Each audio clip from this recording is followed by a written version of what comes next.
방어훈련에서 이름을 동해 영토 수호 훈련으로 변경했습니다.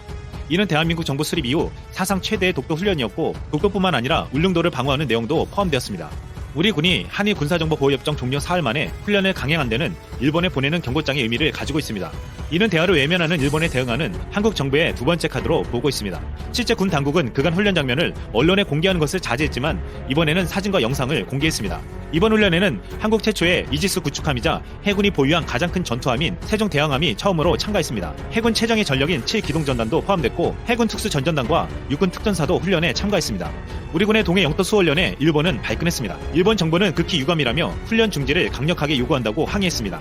하지만 일본도 같은 날 후지산 인근에서 육상 자위대의 대규모 화력 훈련을 했습니다. 훈련에는 자위대원 2,400명이 동원됐고 전차와 장갑차 80대와 항공기 등이 2시간 동안 실탄 35톤을 쏘았습니다. 주목할 부분은 이 훈련이 육상 자위대의 도서지역 방어 능력을 점검한다는 것이었습니다.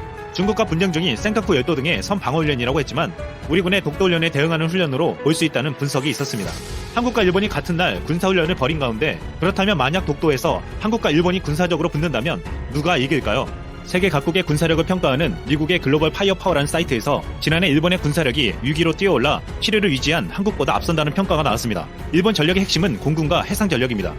일본의 잠수함은 25대, 이지스함을 포함한 구축함이 43대, 최신 조기 경보기를 13대를 보유해 해군 전력이 우리나라를 앞서 있습니다. 한 해 우리나라보다 많은 45조 원의 국방 예산을 지출하고 있기도 합니다. 하지만 일본이 한국과 붙으면 절대로 이길 수 없다고 말하는 이유가 있습니다. 한국에는 공격형 미사일이 있지만 일본에는 없기 때문입니다. 일본은 평화헌법 때문에 자국 방어적 무기만을 보유할 수 있는 한계로 공격용 미사일을 가질 수가 없습니다. 미국은 일본뿐만 아니라 한국에도 장거리 미사일 개발을 제한했지만 북한이 탄도미사일 보유량을 급격히 증가시키자 2012년 300km로 제한되어 있던 한국의 미사일 사정거리를 800km로 연장했습니다. 2017년에는 북한의 ICBM 개발로 인해 미국은 한국의 사거리 800km를 초과하는 고체 로켓 개발만 못하게 하고 한국의 탄도미사일 사거리와 탄두 중량 제한을 완전 해제했습니다. 이로 인해 가장 최근에 개발된 현무3C는 1500km 사거리로 북한 전역뿐만 아니라 중국, 러시아, 일본을 타격할 수 있게 되었습니다. 한국은 세계에서 네 번째 1500km 이상의 순항미사일 제조 보유 국가가 되었습니다. 현재 한국은 순항미사일 500, 1000, 1500km급은 이미 실전 배치됐으며 현재 3000km급 이상을 개발하고 있습니다. 한국의 미사일로 인해 한일이 싸운다면 이런 시나리오가 가능해집니다. 한국과 일본이 붙으면 순항미사일과 단거리 탄도미사일로 일본의 방공망을 제압한 뒤 일본의 주요 경제시설과 군사시설들을 레이저 유도폭탄으로 타격할 수 있습니다. 전쟁 시작과 동시에 한국군이 미사일 사격을 하면 일본이 아무리 요격 미사일이 있다고 해도 이 모든 걸 커버하는 것은 불가능하다고 합니다. 전쟁 개전과 함께 일본의 주요 군시설은 미사일 폭격과 함께 제 기능을 상실하게 됩니다. 그 후 아무리 강력한 일본 해상 자위대라 할지라도 제 힘을 발휘 못하고 한국에 패배당하고 한국 육군이 일본 본토에 상륙하게 된다는 것입니다. 한국 육군은 52만 명인데 자위대는 15만 명에 불과하고 지상 전면전에서 가장 중요한 능력인 화력과 병력이 부족하기에 일본 자위대는 한국군을 이길 수 없습니다. 한 일본 네티즌은 한일 양국이 전쟁이 나면 벌어질 일을 이렇게 분석했습니다. 만약 한일 양국에 전쟁이 일어나면 일본은 한국에 질 것이다. 일본의 조직은 군대나 기업이나 한국보다 판단력이 떨어지기 때문이다. 실제로 한일 합동군사훈련에서 자위대와 한국군이 모의 전투를 하면 자위대가 완패하고 있다. 자위대는 탈행병을 처벌하는 법률이 없기 때문에 전쟁이 발발하면 10%는 자위대를 그만둘 것으로 예상된다. 일본은 전쟁이 나면 나라를 위해 싸우겠다고 대답한 사람의 비율이 세계에서 가장 낮다. 한국은 일본과 전쟁이 나면 많은 국민들이 기꺼이 전장으로 갈 것이다.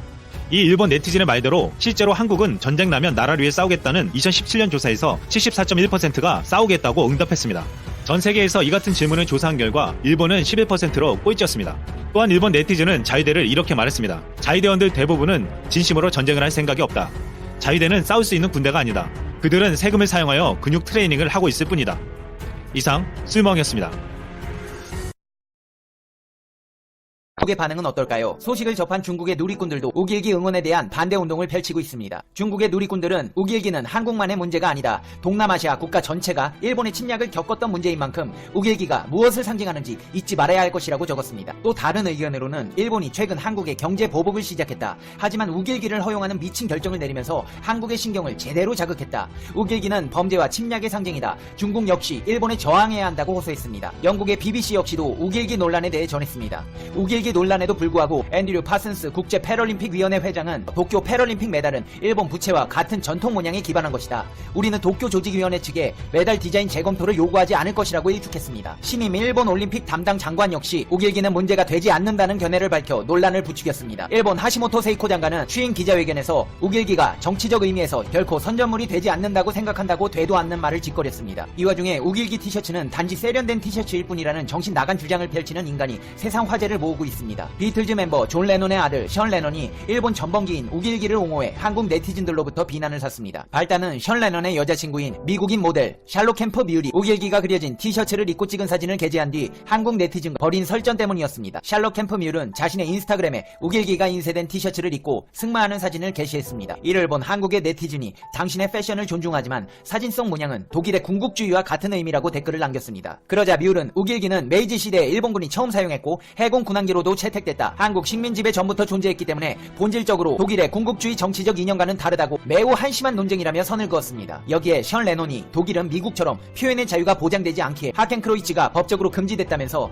표현, 언론의 자유가 미국을 위대하게 만든다는 헛소리로 논쟁에 뛰어들었습니다. 션 레논은 모든 사람은 자신의 의견을 자유롭게 말할 권리가 있다. 아시아 군국주의 같은 것은 존재하지 않는다. 당신들 모두 정신이 나갔다고 주장했습니다. 이어 우리 신세대들은 과거 세대 행동에 대해 서로를 비난하지 않는다는 것을 보여주자. 나는 당신의 기분 상할 권리를 존중하지만 거기에 대한 책임이 나에게 있다고는 생각하지 않는다라며 국기에 대한 의견 불일치에도 불구하고 나는 여러분 모두가 생각과 표현의 자유를 믿었으면 좋겠다라고 말했습니다. 근데 자기 스스로 신세대라고 표현한 이 션 레논은 1975년 10월생으로 46살입니다. 아직도 자신이 어리다고 생각하는 전형적인 피터팬 증후군에 걸린 꼰대의 모습을 한 션 레논은 그러면서 영어 무료로 알려줄까라며 한국인들을 조롱하는 발언을 서슴지 않았습니다. 할 줄 아는 게 영어밖에 없는 직업이 존 레논 아들인 사람답게 한국인들에게 영어를 가르쳐주고 싶었나 봅니다. 션 레논은 또 미국에 거주하는 한 한국인 유튜버와 논쟁을 벌이며 독일의 군국주의는 악마였지만 일본은 악마가 아니다. 난 앞으로도 우길기를 더 많이 입을 거고 한국인들이 우길기에 어떤 감정이 있는지 내 알 바도 아니다라며 자신의 무식함을 전 세계에 뽐낸과 동시에 내 여자친구는 단지 세련된 티셔츠를 입은 것뿐이라며 선을 그었습니다. 이를 접한 한국 네티즌들은 일본의 제국주의 만행을 전 세계적으로 다시 알려야 한다며 목소리를 높이고 있습니다. 한국인 네티즌들은 모르면 배우자, 무식한 건 죄가 아니다. 잘 모르면서 말도 안 되는 신념으로 함부로 말하는 것은 범죄다. 잘못된 역사관이 이렇게 무섭다는 것을 보여주는 사례라는 반응을 보였습니다. 션 레논은 존 레논과 그의 두 번째 부인 오노요코 사이에서 태어났으며 어린 시절을 일본에서 자란 것으로 알려졌습니다. 이렇게 션 레논처럼 무식한 외국인이 있는가 반면 아시아에 대해 제대로 된 역사관을 가지고 있는 외국인도 있습니다. 한국에서 활동하는 미국인 유튜버 하이체드가 도쿄올림픽의 우길기 허용을 비판하는 광고를 뉴욕 타임스퀘어에서 하려다 거절됐다고 알렸습니다. 우길기가 지나치게 정치적이기 때문에 하이체드는 우길기를 빼고 광고를 건 뒤 잔혹한 전쟁 범죄를 저지른 일본 제국 군대의 상징물을 광고판에 실지 못한 건 아쉽지만 한편으론 우길기가 광고판에조차 실을 수 없는 상징이라는 걸 증명해준 사건이라고 해석했습니다. 광고를 거절당한 뒤 하이체드는 도쿄올림픽이 평화와 화합의 제전이 되길 바랍니다. 우길기에 대해 알아봅시다. 2020flag.com 등으로 문구를 수정했습니다. 또 우길기를 아예 광고에서 빼거나 다른 비슷한 사진으로 대신해 광고를 시작했습니다. 이에 대해 타임스퀘어 광고판에는 거의 모든 내용의 글이 올라갈 수 있는 공간이라면서 그런데도 우길기 영상이 지나치게 논쟁적이어서 광고로 올라갈 수 없다면 우길기는 평화와 화합의 축제인 올림픽에서 더욱 더 사용해서는 안 되는 것이라고 말했습니다. 하이체드는 지난달 24일 개설된 도쿄올림픽 우길기 사용 반대 백악관 청원의 인터넷 페이지 2020flag.com을 공개하고 이에 동참해달라고 호소하고 있습니다. 그의 청원 페이지에는 우길기는 끔찍한 잔혹성으로 전쟁 범죄를 저지른 일본 제국군대의 상징으로 사용됐다면서 이 깃발은 독일의 군국주의 깃발과 같은 것이라고 주장했습니다. 또 일본과 국제올림픽위원회가 2020년 도쿄올림픽에서 우길기의 사용을 승인했지만 이는 한국과 북한, 일본의 관계를 해치게 될 것이며 나아가 국가 간 화합과 평화의 축제인 올림픽 정신을 저해할 것이라고 강조했습니다. 그렇다면 일본 내의 반응은 어떨까요? 일본 내에서도 우길기에 대해 논란이 있습니다. 일본 정부가 2020년 도쿄올림픽과 패럴림픽에서 경기장에 우길기를 반입하는 것을 허용할 방침이라고 밝혀 논란인 가운데 일본 언론에서도 부적절한 방침이라는 비판이 제기됐습니다. 도쿄신문은 올림픽과 우길기 반입 허용의 재고를이라는 제목의 사설에서 우길기는 역사적 경위가 있어서 경기장 반입 허용이 주변국들로부터 반발을 일으킬 수 있다며 대회의 성공을 위해서라도 재고를 요구한다고 밝혔습니다. 도쿄신문은 우길기가 과거 구일본군의 상징으로 사용됐다는 것은 역사적인 사실이라며 게다가 일본 국내에서도 지금도 우길기가 군국주의와 국가주의의 상징으로 등장한다고 강조했습니다. 그러면서 일본 정부는 우길기가 대여기 등 민간에서 널리 널리 사용되고 있으니 정치적 선전이 아니라고 주장하며 경기장 반입이 문제 없다고 주장하고 있다며, 하지만 대역이나 회사의 깃발 등에 사용되는 경우는 태양의 빛을 상징하는 일부의 디자인폰이어서 민간에 보급돼 있다는 일본 정부의 주장에는 무리가 있다고 지적했습니다. 도쿄신문은 2017년 4월 아시아 축구연맹 챔피언스 리그에 출전한 일본팀 가와사키 프론탈레 팬이 경기장에서 우길기를 펼쳐 AFC가 구단에 벌금을 부과한 전례와 2008년 베이징 올림픽 당시 일본 주중 일본 대사관이 중국 내 일본인들에게 우길기를 경기장에 반입하지 말 것을 요청했던 사실을 소개했습니다. 신문은 이어 자국 개최의 올림픽은 문제없다는 일본 정부의 자세에는 모순이 있다고 지적하면서 올림픽은 인간의 존엄성을 갖는 평화로운 사회를 추진하는 것을 목표로 하고 있다며 경기에 집중할 수 있는 환경을 준비하는 것이 주최국의 중요한 역할이라고 꼬집었습니다. 앞서 도쿄올림픽, 패럴림픽 조직위원회는 우길기가 일본에서 광범위하게 사용되기 때문에 막을 이유가 없다며 우길기 자체는 어떠한 정치적 의미를 담지 않고 있어 금지 품목으로 간주하지 않는다고 밝혔습니다. 이렇게 일본은 하루가 멀다 하고 천일 공노와 불손한 망언들을 뱉어내고 있습니다.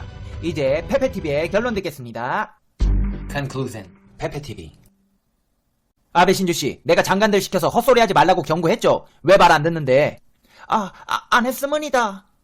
안 했다고? 일본 올림픽 담당 장관 왜 또 헛소리하고 자빠졌는데? 그거 당신이 시킨 거 아니야? 저는 모르문이다.